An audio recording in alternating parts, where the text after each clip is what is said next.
आज के स्टोरी बहुत ही खास होने वाले हैं, तो इस स्टोरी को ध्यानपूर्वक ज़रूर सुने। तो चलो स्टार्ट करते हैं। हर किसी के जुबान पर एक ही नाम गूंजता था, वो था बड़की कन्या, शाहजी खानदान की सबसे बड़ी बहू गहना, जिसे सब बड़की कन्या कहकर बुलाते थे। जैसा नाम वैसा ही रंग रूप और स्वभाव व्यवहार, बिल्कुल सीता मैया जैसी थी उनकी शख्सियत। सबके दिलों में राज करती थी वो, खासकर ससुर जी काशीराम जी के। घर का हर सदस्य मानो उनसे होकर ही पूरा होता था। पर एक शख्स था जिसे अपनी भाभी गहना से थोड़ी चिढ़ होती थी। वो था गहना का बड़ा देवर केदार। केदार एक नंबर का आलसी इंसान था, जो अपना कीमती वक्त अय्याशियों में बिताता था। वो दो ही काम करता था, या तो गांव की लड़कियों को छेड़ना, जुआ सट्टा करना, या गंदी गंदी किताबों में अपना माथा फोड़ना। कहानियों का असर केदार के दिमाग में ऐसा छाया रहता कि उसे अपनी भाभी ही सबसे बड़ी दुश्मन नजर आती और लग जाता उन्हें नीचा दिखाने में। एक तो गहना थी इतनी सुंदर कि उसे देखकर केदार को जलन होने लगती थी।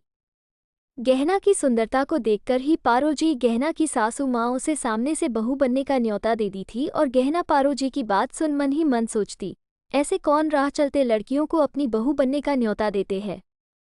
अक्सर जब गहना अपनी ससुराल की गलियों से गुजरती तो पारोजी गहना को रोक कर कहती, क्या तुम मेरी बहू बनोगी?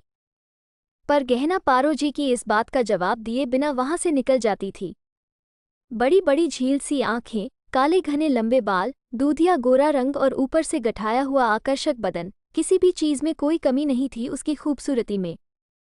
बिल्कुल उस जमाने की हेमा मालिनी लगती थी। दूसरी तरफ केदार की पत्नी सरोज एक तो गांव की अनपढ़ गंवार औरत थी, जिसे किसी भी चीज का कोई ज्ञान नहीं था। ऊपर से उसने अपनी जिंदगी में इतना शानो शौकत नहीं देखा था, इसलिए तो पहली बार जब सरोज शादी करके आई तो गद्दे के बिस्तर पर चप्पल पहनकर ही सो गई। आते जाते सभी रिश्तेदार नई नवेली दुल्हन को ऐसे सोते देख खूब हंस देते थे, जिससे काशीराम जी की जग हंसाई हो रही थी। लोग कहते, बड़की कन्या को देखो जो अपने साथ खूबसूरती, संस्कार और व्यवहार लेकर आई है, और एक ये है केदार की कन्या जिसे न अक्ल है और न ही खूबसूरती, बिल्कुल मर्दाना सा शक्ल है।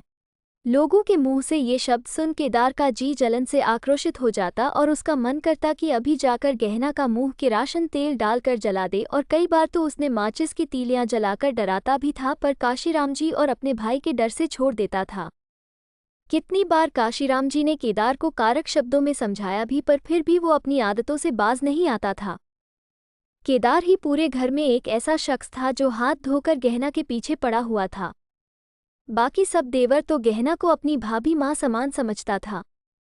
सबसे छोटा देवर तो महज 8 साल का था जब गहना की शादी हुई, और उससे बड़ा 12 साल का। दोनों देवर को गहना ने अपने बेटे सा पाला था। पारोजी इतनी पढ़ी लिखी थी नहीं कि अपने बच्चों को सही राह दिखा सके, इसलिए गहना अपने छोटे देवरों को स्कूल से लेकर कॉलेज की पढ़ाई में पूरा साथ दिया। तब जाकर आज सभी देवर लायक बन पाए।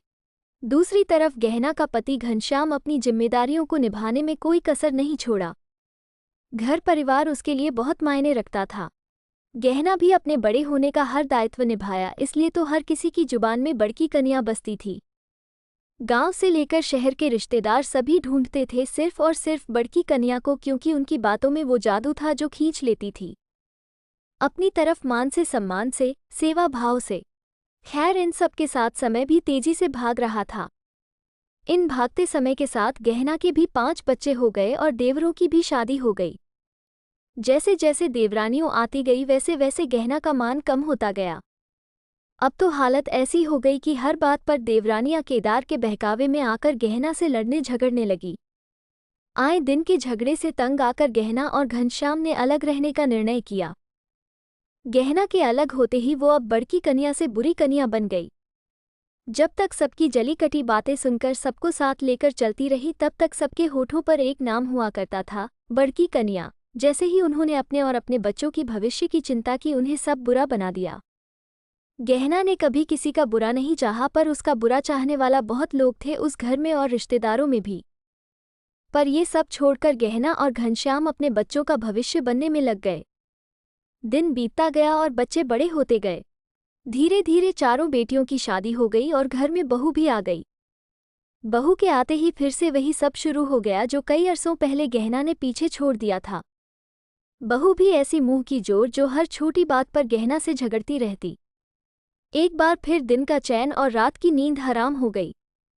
जिंदगी से निराश गहना कभी सोचा करती थी कि बहू आएगी तो मैं बेटी के जैसे रखूंगी, प्यार दूंगी, अधिकार दूंगी और बदले में वो मेरा मान सम्मान, इज्जत करेगी। पर सम्मान और इज्जत तो दूर की बात है, उसने तो कभी सीधे मुंह बात नहीं की और जिसने प्यार से कभी माँ तक नहीं कहा, उससे उम्मीद लगा बैठी थी। पर कहते हैं ना सोचे हुए अरमान कभी पूरे नहीं होते, खासकर अच्छे लोगों के साथ। इसी बीच घनश्याम भी गहना को छोड़कर स्वर्ग सिधार गए। अब जिंदगी और भी वीरान हो गई। खामोशी और तन्हाइयों के सिवा गहना के जीवन में और कुछ नहीं था। बड़की कन्या समय की गति में कहीं धूमिल हो रही थी। जिसकी सुंदरता के पुल लोग बंधा करते हुए वो कहीं शाम की तरह ढलती जा रही थी। जिसके खाने की तारीफ उंगलियां चाट चाट कर की जाती थी, उसे लोग ठुकराने लगे थे। समर्पण की सीता की छवि अंधेरे कमरे में गुम हो रही थी। कोई नहीं था जिसे उसके किए उपकार, निस्वार्थ सेवा, त्याग, प्रेम को समझने वाला। कभी उनके स्वभाव, व्यवहार का एग्जाम्पल दिया जाता था, अब वो बोझिल हो चुकी थी। आज खामोशी और तन्हाइयों के अंधेरे तले बड़की कन्या अपने अतीत को याद कर उदास हो जाया करती है और मन ही मन बुदबुदाया करती है, काश वो दिन फिर लौट के आ जाते जब लोगों को सिर्फ और सिर्फ मेरी ज़रूरत थी, इस बड़की कन्या की। तो कितना अच्छा होता।